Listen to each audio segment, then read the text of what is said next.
Hello बच्चों, नमस्कार। आज का अपना टॉपिक है सर्चिंग के अंतर्गत है ना हेसिंग। इससे प्रीवियस जो अपनी क्लास थी उसमें अपन ने सर्चिंग में लीनियर सर्च है ना एंड बाइनरी सर्च दो टेक्निक्स पढ़ी थी सर्चिंग की। सर्चिंग का मतलब हो गया ना कि कोई स्पेसिफाई वैल्यू को लेके गिवन लिस्ट में उसकी अवेलेबिलिटी है ना या प्रेजेंसी को चेक करें कि डेटा जो अपन चेक करना चाह रहे हैं वो लिस्ट में है या नहीं है और उसकी पोजीशन को फाइंड आउट करें। ये सर्चिंग का मेन कंसेप्ट होता है।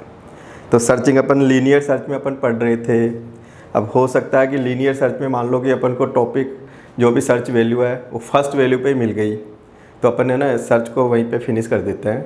तो अपने जो उसकी कॉम्प्लेक्सिटी होगी O1 होती है उस केस में। और ऐसे भी हो सकता है कि अपन जब सर्च कर रहे थे हो सकता है कि लास्ट में मिले या मिले ही नहीं वैल्यू, तो अपन को जितनी भी उसकी साइज़ है, मान लो 100 वैल्यू है, तो ईच वैल्यू को कंपैरिजन करते हुए 100 तक चेक करना होगा। तो उसकी कॉम्प्लेक्सिटी हो रही थी ऑर्डर ऑफ ON, है ना, ON हो रही थी वो। तो जो इसका ओवरऑल जो कॉम्प्लेक्सिटी हो गई उसकी ON लीनियर सर्च की, ज़्यादा टाइम वेस्ट होता है उसमें, क्योंकि डेटा मान लो नहीं मिला तो पूरी एंटायर लिस्ट को 1 बाय 1 चेक करना होगा। फिर अपना नेक्स्ट टाइटल था कि अगर थोड़ा सा अपन को फास्ट काम करना है तो फिर अपन बाइनरी सर्च इम्प्लीमेंट किया। बाइनरी सर्च की टेक्निक्स पढ़ी थी अपन ने। तो बाइनरी सर्च में क्या था कि अपन मिड पोजीशन एकदम लिस्ट में मान लो 1 lakhs डेटा है तो उसका मिड पोजीशन यानी 5 हो गया 50,000, तो उस पर अपन चेक करें। फिर उसका हाफ पोर्शन को ऑफ कर रहे थे, फिर अगेन मिड डिसाइड कर रहे थे, फिर चेक कर रहे थे। तो ईच टाइम आपका है ना मिड पे चेक हो रहा था डेटा। और उसमें क्या होता है कि जो कॉम्प्लेक्सिटी आ रही थी वो ईच टाइम है ना एवरी इटरेशन में 50% हिस्सा लिस्ट का ऑफ हो रहा था। तो उसकी कॉम्प्लेक्सिटी आ रही थी O log 2n, है ना। तो उसमें भी थोड़ा सा टाइम ज़्यादा वेस्ट होता है। अब तुम चाहते हो कि मैं फ़ास्ट सर्च करूं, कि वन कंपेरिजन में कि 1 टाइम्स में चेक करूं और डायरेक्ट मेरे को रिजल्ट मिल जाए। तो फिर ऐसी कौन सी टेक्निक्स है कि जो अपन है ना एक चेकिंग में सर्च को फाइंड आउट करके रिजल्ट अपन प्राप्त कर लें। तो इस तरह की जो सर्चिंग कहलाएगी वो कहलाएगी हेसिंग बोलेंगे, है ना। तो इसमें क्या होता है, एक हेस टेबल होगी जिसमें आपका एक्चुअल में डेटा का स्टोरेज होगा। फिर एक की वैल्यू के थ्रू अपन उस पर्टिकुलर वैल्यू पे डायरेक्ट पहुंचेंगे तो 1 कंपैरिजन में आपका रिजल्ट आ जाए। तो ये बहुत fast extremely efficient search techniques है कि अपन को 1 टाइम्स में ही है ना कंपैरिजन होके और डेटा मिल जाएगा, कि अपन को ऐसे बार बार कोई इटरेशन प्रोसेस या रिकर्सन प्रोसेस नहीं चलाना होगा। तो हेसिंग क्या है? हेसिंग है ना एक सर्च टेक्निक्स कह दो, सर्च टेक्निक है बेस्ड ऑन हेस टेबल। कि हेसिंग है ना ये हेस टेबल के बेस पे चलती है। डेटा का जितना भी कलेक्शन होगा, कि डेटा को अपन जब कलेक्ट करेंगे तो एक टेबल में करेंगे। फॉर एग्जांपल जैसे मान लो कि मैंने एक टेबल बनाई, ये मेरे पास मान लो एक टेबल है ये, है ना। इस टेबल का नाम मैंने A रख दिया। अब यहाँ डेटा रख दिया, यहाँ पे एक्चुअल डेटा रख दिया मैंने यहाँ पे। ऐसे कितने भी हो सकता है। इसकी साइज़ मान लो ये 0 इंडेक्स पे है ना, ये 0 है, ये 1 है, ये 2 है, ये 3 है ना, ये 4 है, और ये एक एरे हो गई है। ये टोटल साइज इसके n = 5 डेटा इसमें, तो ये ना एरे हो गई। तो हेस टेबल क्या है? एक एरे है। एक्चुअल में जो डेटा का स्टोरेज होगा वो एरे में होगा। एरे क्या है? एक लिस्ट है डेटा की जिसमें अपन डेटा को स्टोर कर देंगे और फिर ईच डेटा के कोरोस्पोंडिंग एक रिलेटिव की ओर असाइन कर देंगे। कि जैसे मान लो कि मेरा ये 10 है, अब 10 को मैंने मान लो 0 नंबर दे दिया, 20 को 1 नंबर दे दिया, इसको 2 नंबर दे दिया, इसको 3 दे दिया, इसको 4 दे दिया। हो सकता है मैं 1 2 3 4 5 ऐसे भी दे सकता हूँ। तो ये क्या हो गया आपकी, ये है ना हेस वैल्यू कहलाएगी, ये हेस वैल्यू कहलाएगी। तो उसके कोई भी डेटा के जो भी अपन स्टोरेज में डेटा डाल रहे हैं तो उसके इक्विवेलेंट उसकी एक रिलेटिव की वैल्यू हो गई, ये हेस वैल्यू हो गई। अब आप डेटा को सर्च करोगे तो आप क्या करोगे कि जो भी उसका रिलेटिव नंबर है इसमें देखो। अब तुमको मान लो 60 चाहिए, अब 60 का रिलेटिव क्या नंबर है उसके रेफरेंस में इसके लोकेशन देख लो। तो तुम कहोगे कि मेरा 3 नंबर पे डेटा है, तो मैं 3 नंबर डालूंगा, अपने आप डेटा आ जाएगा। तो कई बार अपन जैसे फाइल में भी डेटा को स्टोर करते हैं और फिर फाइल में से डेटा को सर्च करते हैं। तो कई बार होता है ना, जैसे मैंने कहा कि स्टूडेंट के नाम लिखते जाओ, तो तुम एक रजिस्टर ले लोगे, रजिस्टर में 1 बाय 1 नाम लिख दोगे और नाम के आगे ऑटोमेटिकली एक रिलेटिव नंबर और असाइन कर दोगे, 1 2 3 4 5 6 7 8।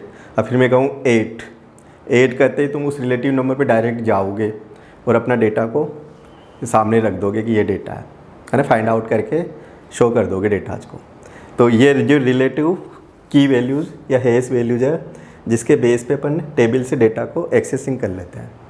फाइल में भी चलते हैं तो फाइल में भी ना एक सिक्वेंशियल फाइल होती है, रेंडम फाइल होती है, इंडेक्स सिक्वेंशियल फाइल होगी, एक रिलेटिव मतलब ऑर्गेनाइजेशन रिलेटिव फाइल कह दो।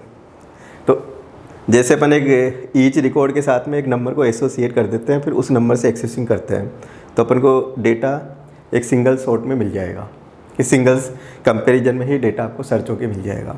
तो हेसिंग क्या है? हेसिंग एक टेक्निक्स है जिसमें अपन क्या करते हैं, हेस टेबल के बेस पे सर्चिंग का है ना एक पर्टिकुलर एलिमेंट को अपन सर्च करते हैं हेस टेबल के अंदर से। तो ये हेसिंग का एक सर्च की टेक्नोलॉजी कह दो, है ना। जैसे लीनियर सर्च है, बाइनरी सर्च है, ऐसे हेस है, फास्टली काम करेगा, एक्सट्रीमली एफिशिएंट होगा, सिंगल कंपैरिजन में रिजल्ट मिलेगा, एफिशिएंसी इसकी बहुत ज़्यादा होगी, कॉम्प्लेक्सिटी बहुत इसकी जो होगी O1 होगी, यानी सिंगल शॉट में आपको रिजल्ट मिल रहा है। तो इसमें क्या होता है कि अपन एक हेस फंक्शंस होगा, हेस फंक्शन से आपकी हेस वैल्यू जनरेट होगी। हेस फंक्शन में अपन इनपुट का डेटा डालेंगे जो टेबल में स्टोर करेंगे, वो एक हेस वैल्यू जनरेट करेगा, वो फिर उस वैल्यू के अकॉर्डिंग डेटा उसमें टेबल में स्टोर हो जाएगा। और फिर जब अपन एक्सेसिंग करेंगे तो हेस वैल्यू के थ्रू एक्सेसिंग करेंगे, अपन को रिजल्ट मिलेगा। तो हेसिंग क्या है, तो इसके बारे में थोड़ा सा पढ़े अपन। हेसिंग इज द सर्च टेक्निक, समझ गए, एक ढूंढने का एक कंसेप्ट कह दो, टेक्निक्स अपने पास तरीका है, based on hash table. Hash table एक एरे होती है जिसमें एक्चुअल में डेटा स्टोर होता है, and to search any particular element among several elements. Among several elements मतलब एरेज के कई सारे एलिमेंट्स हो गए और एक पर्टिकुलर वैल्यू को उसमें ढूंढे। तो ये एक ढूंढने का एक कंसेप्ट मान लो, हेसिंग एक टेक्निक्स कह दो। It minimize the number of comparison while performing the search. Minimize का मतलब कम से कम कंपेरिजन में ये अपन को रिजल्ट को परफॉर्म मतलब रिजल्ट को फास्ट वे में मतलब दे देगा अपन को। तो it minimize the number of comparisons while performing the search. It is the applications of a functions to key value that result in mapping the range of possible key values into smaller range of relative address. इसमें जो भी अपन है ना data को table में जो assign करेंगे, store करेंगे, तो हेस फंक्शंस के थ्रू एक की वैल्यू जनरेट करेंगे, फिर उसके रिलेटिव जो भी आपका पॉसिबल जो की वैल्यू जनरेट होगी वो इससे एसोसिएट हो जाएगी टेबल से। तो ये सिंपल सा हो गया कि it is the application of a functions of key value that result in the mapping the range of possible key values into smaller range of relative address. It is extremely efficient, बिल्कुल efficiently ये work करेगा, extremely efficient है कि बहुत fast way में search करके दे देगा। Linear में बाइनरी सर्च में तो अपन को टाइम लग सकता है, इसमें टाइम नहीं लगता। तो इसमें क्या करते हैं, an array data structure, array आप जानते हो सिमिलर डेटा का कलेक्शन को एरे कहते हैं। वो हेस टेबल कह सकते हैं अपन एरे को जिसमें डेटा एक्चुअल में रहता है। वो hash table is use to store the data items, जिसमें डेटा आइटम्स को रखेंगे वो हेस टेबल कहलाएगी। फिर बेस्ड ऑन द हेस की, कि हेस की के बेस पे है ना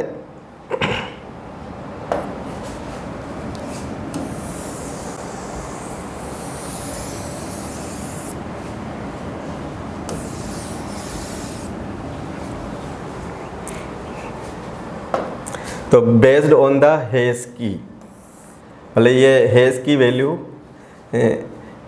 फंक्शंस के थ्रू जनरेट करेंगे अपन। Data items are inserted into hash table, कि आप इनपुट से को डेटा दोगे, उसकी हेस की वैल्यू जनरेट होगी, फिर उसके बेस पे अपन हेस टेबल में डेटा को इंसर्ट करेंगे। फिर इसमें देखें the time taken by it to perform the search does not depend upon the total number of elements, कि आपके हेस टेबल्स में मान लो कितने एलिमेंट्स हैं, तो उस पर ये टाइम डिपेंड नहीं करेगा, ये वन सिंगल कंपैरिजन में ही रिजल्ट दे देगा। तो it complete the search with constant time, एक कांस्टेंट फिक्स टाइम होगा, है ना। O1 इसका वो होगा, कॉम्प्लेक्सिटी कह सकते हो आप, complexity O1 plus single comparison में रिजल्ट मिलेगा आपको। तो हेस की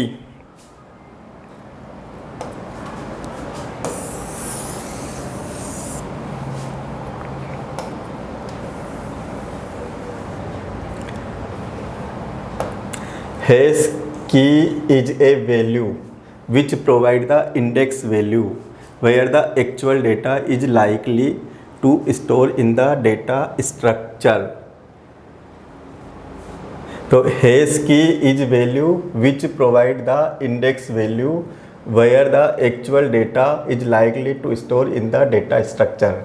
सपोज आपकी एक टेबल है, अब टेबल में है ना एक उसका रिलेटिव एक इंडेक्स नंबर होगा, तो हेस की वैल्यू वो इंडेक्स नंबर प्रोवाइड करेगी, जिससे अपन डायरेक्ट सर्च करेंगे डेटाज को।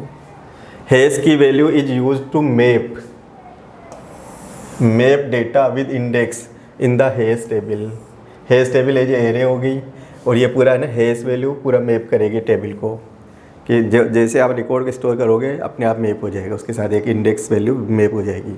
फिर वो हेस वैल्यू के थ्रू फिर वापस आप उसको सर्च करके रिजल्ट को रिट्रीव कर सकते हो मतलब। तो हेस की is generated for every data using है हेस फंक्शंस। अब तुम कहोगे ये हेस की वैल्यू कैसे जनरेट करेंगे, तो हेस की वैल्यू जनरेट करने के लिए अपने पास एक हेस फंक्शंस होगा। फंक्शंस क्या होता है, कुछ परफॉर्म करके अपन को रिजल्ट्स देगा। फंक्शंस को अपन डेटा पास करेंगे और फंक्शंस अपन को कुछ रिजल्ट परफॉर्म करके रिजल्ट रिटर्न करेगा मतलब। तो ये जो हेस की जनरेट करेंगे अपन, वो करेंगे अपन यूजिंग फंक्शंस, हेस फंक्शंस के through. That means every entry in the hash table is based on the key value generated using hash functions, कि जो भी तुम हेस टेबल में डेटा को इंसर्ट करोगे वो हेस फंक्शंस के थ्रू एक की वैल्यू जनरेट करेगा और वो इंडेक्स वैल्यू फिर टेबल से डेटा के साथ में एसोसिएट हो जाएगी। तो हेस फंक्शंस का बहुत ज़्यादा रोल है इसमें। हेस फंक्शन से हेस वैल्यू जनरेट होगी, उसके थ्रू फिर इंडेक्सिंग क्रिएट करके मैप करता जाएगा टेबल के अंदर। Hash functions is a functions, hash functions क्या है देखो, hash functions is a functions which takes a piece of data, है ना। Piece of data that is key value कह दो ना, as input and output and integer, मतलब as input में डेटा लेगा, है ना, की लेगा, मतलब की वैल्यू कह सकते हो, या डेटा एक्सेप्ट करेगा और एक इंटीजर रिटर्न करेगा, तुमको इंटीजर नंबर देगा, तो वो हेस वैल्यू कहलाएगी। विच मैप द, फिर उसी वैल्यू से ये पर्टिकुलर एक इंडेक्स है ना हेस टेबल के साथ में कर देगा मैप। तो इसका और भी अपन मैकेनिज्म देखें तो इसका एक डायग्राम हो रहा है, वो आप देखो।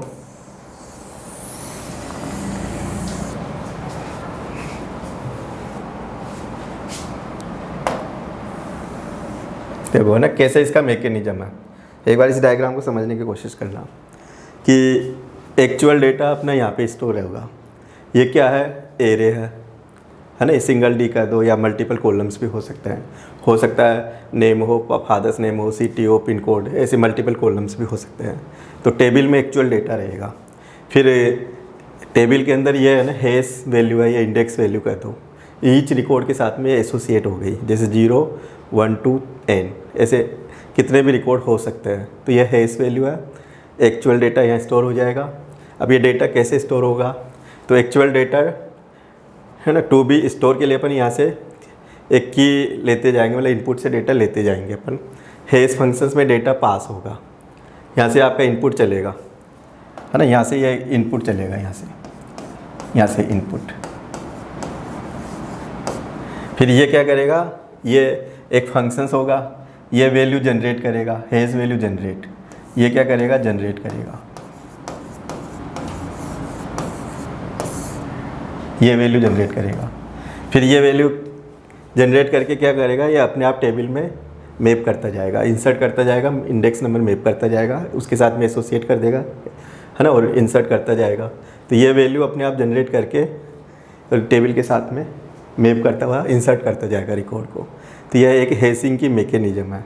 तो बेसिकली जो अपन टेबल में डेटा को स्टोर करते हैं वो हेस फंक्शंस के थ्रू हेस वैल्यू जनरेट करेंगे। जो वैल्यू जनरेट होती है वो अपना डेटा के साथ में मैपिंग होती जाएगी, और फिर जब सर्च करेंगे तो डायरेक्ट अपन इस वैल्यू से रिट्रीव कर लेंगे डेटाज को। तो ये फास्टली और एक्सट्रीमली एफिशिएंट मेथड कर दो, एक हेसिंग एक टेक्निक्स कर दो। फिर देखें आगे।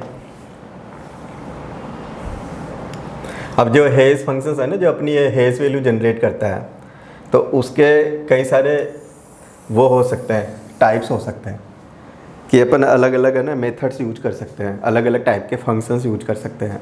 तो अलग अलग टाइप के फंक्शन से एक आपकी हेस वैल्यू जनरेट होगी।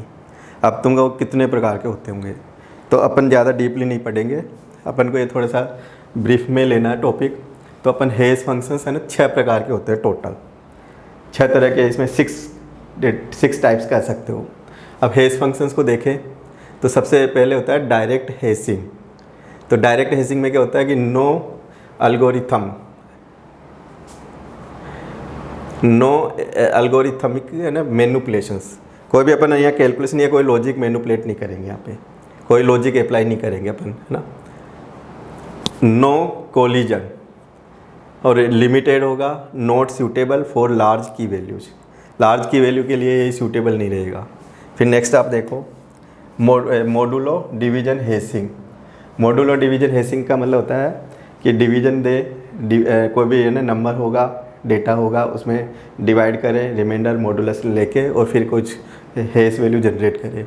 तो also known as division remainder works with any list size, किसी भी लिस्ट साइज में वर्क करेगा। If list size is prime तो नो देन फ्यूअर है ना कोलिजन,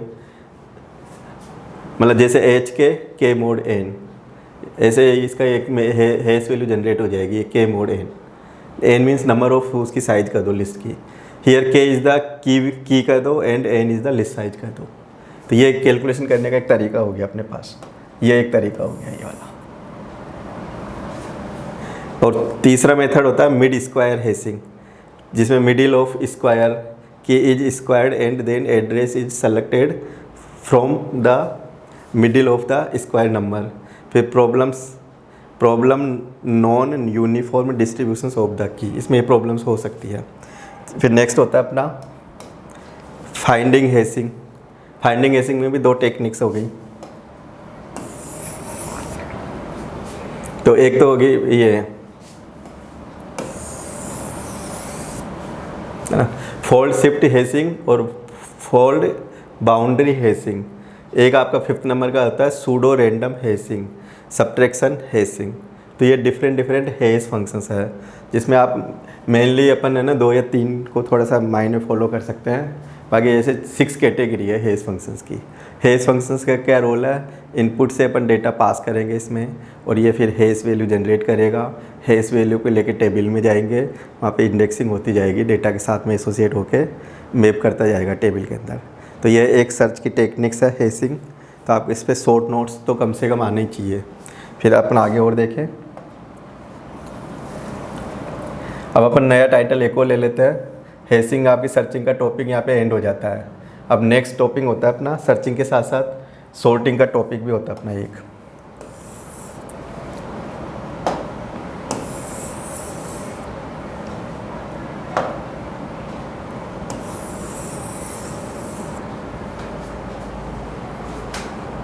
अब सॉर्टिंग क्या होती है, जैसे सर्चिंग समझ गए ना कि कोई भी वैल्यू को फाइंड आउट करना गिवन रिकॉर्ड में से, की वैल्यू लेके फिर सर्च में जाएंगे, रिकॉर्ड में जाएंगे, फिर मैनिपुलेट करके सर्च करके फिर रिजल्ट्स को प्राप्त करेंगे अपन। अब सॉर्टिंग क्या होती है, सॉर्टिंग भी बहुत इंपॉर्टेंट कंसेप्ट है। सॉर्टिंग मीन्स होता है अरेंज करना डेटाज को।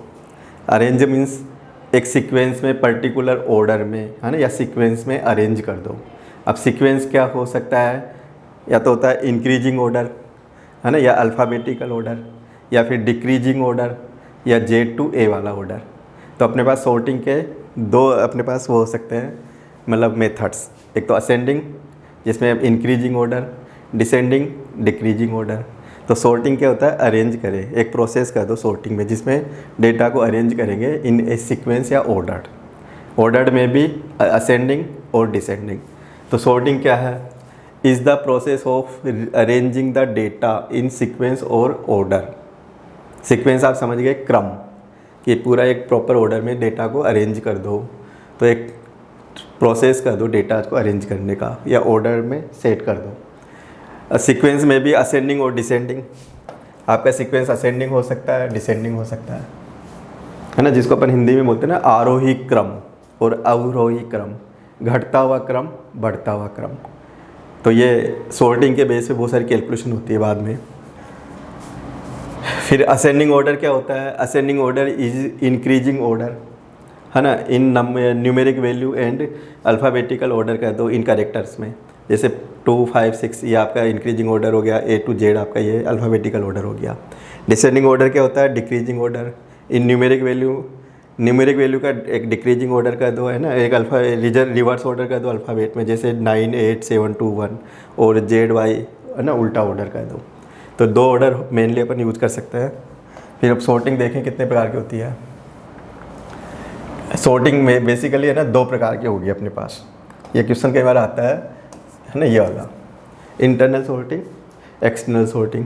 अब इंटरनल सॉर्टिंग क्या होती है कि जैसे मैं मान लो कि 5 से 6 डेटा बोलता हूँ, मैं कहता हूँ सॉर्ट करो, तो डेटा को पूरा प्राइमरी मेमोरी में स्टोर करो, प्राइमरी मेमोरी में ही ऑर्गेनाइज करो, प्राइमरी मेमोरी में ही मैनिपुलेट करो, प्राइमरी मेमोरी से ही रिजल्ट को बता दो। यानी तुम बिल्कुल सेकेंडरी स्टोरेज यूज ही मत करो। कई बार होता है ना कि लिखने के लिए मैं बिल्कुल कागज़ का यूज़ नहीं कर रहा, कॉपी का यूज़ नहीं कर रहा, डेटा को मैं ओनली ना प्राइमरी मेमोरी में ही यूज कर रहा हूँ, सेकेंडरी स्टोरेज का मेरा बिल्कुल रोल नहीं है। तो इस तरह की जो सॉर्टिंग होगी वो प्राइमरी मेमोरी में अपन रेफ़र करते हैं, वो इंटरनल सॉर्टिंग कहलाएगी।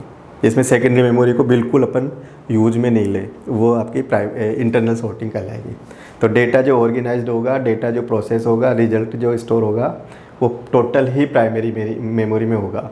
रिजल्ट जो होगा वो टेम्परेरी होगा, वो सब प्राइमरी मेमोरी में होगा। जैसे अपन एग्जीक्यूशन से बाहर आ जाएंगे पूरा डेटा ख़त्म हो जाएगा।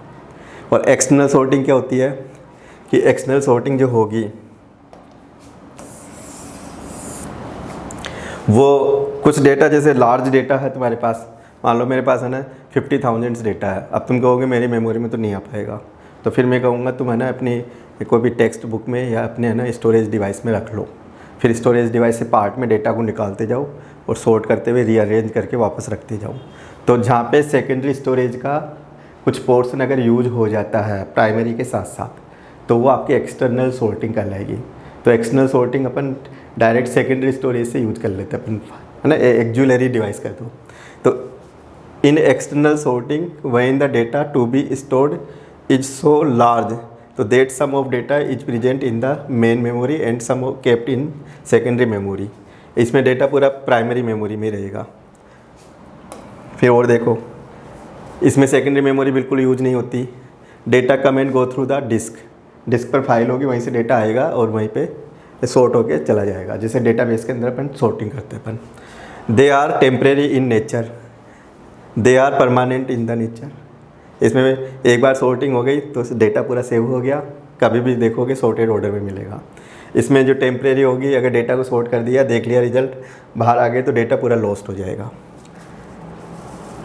फिर they exist during the program executions only. ये तब तक ही अवेलेबल रहेंगे जब तक आपका प्रोग्राम एग्जीक्यूशंस के मोड में है। जैसे आप एग्जीक्यूशन से बाहर आ जाओगे तो डेटा पूरा ख़त्म हो जाएगा। एग्जीक्यूशन से जैसे बाहर आ जाओगे डेटा ख़त्म हो जाएगा। और इसमें क्या होता है कि they exist until we explicitly delete them. जब तक अपन बाहर से कोई डिलीट नहीं करें तब तक ये इस पर डेटा रहेगा। डिलीट करने के बाद में वो उठ सकता है। फिर एग्जाम्पल देखें, बबल सॉर्ट है, सिलेक्शन सॉर्ट है, इंसर्शन सॉर्ट है। ये आपका इंटरनल सॉर्टिंग के एग्जाम्पल है। यहाँ देखें अपन डेटाबेस के अंदर कोई भी फाइल्स के अंदर सॉर्टिंग करें, है ना, या कोई लार्ज डेटा है, जैसे मर्ज सॉर्ट का भी कोई लॉजिक अप्लाई करे, डिस्क से डेटा को लेके आए या डिस्क पे वापस रीराइट करे, तो वो फिर इसमें है ना डेटाबेस टेबल फाइल्स की सॉर्टिंग कर दो, या मर्ज सॉर्ट भी कर सकते हो। इसमें कई बार क्विक सॉर्ट को भी अपन इसमें भी डाल सकते हैं अपन से इस पे एक्सटर्नल सॉर्टिंग में। फिर सॉर्टिंग के इंटरनल सॉर्टिंग के और इनके कई सारी टेक्निक्स हो सकती है सॉर्टिंग की। अब सॉर्टिंग की अगर टेक्निक्स देखें कि सॉर्ट अपन अरेंज करने के कितने सारे मेथड्स यूज कर सकते हैं। तो मेथड यूज करें तो ये बबल सॉर्ट है, सिलेक्शन सॉर्ट है, इंसर्शन सॉर्ट है, मर्ज सॉर्ट है, क्विक सॉर्ट है, हीप सॉर्ट है, रेडिक्स सॉर्ट है, सेल सॉर्ट है, बकेट सॉर्ट है। यानी एक ही डेटा को कई सारे अपन टेक्निक्स को यूज करते हुए सॉर्टिंग कर सकते हैं।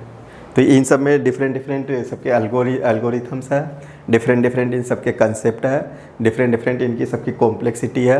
ये नंबर ऑफ़ डेटा वैल्यू पे डिपेंड करता है कौन सी सॉर्टिंग को अपन सिलेक्शन करें।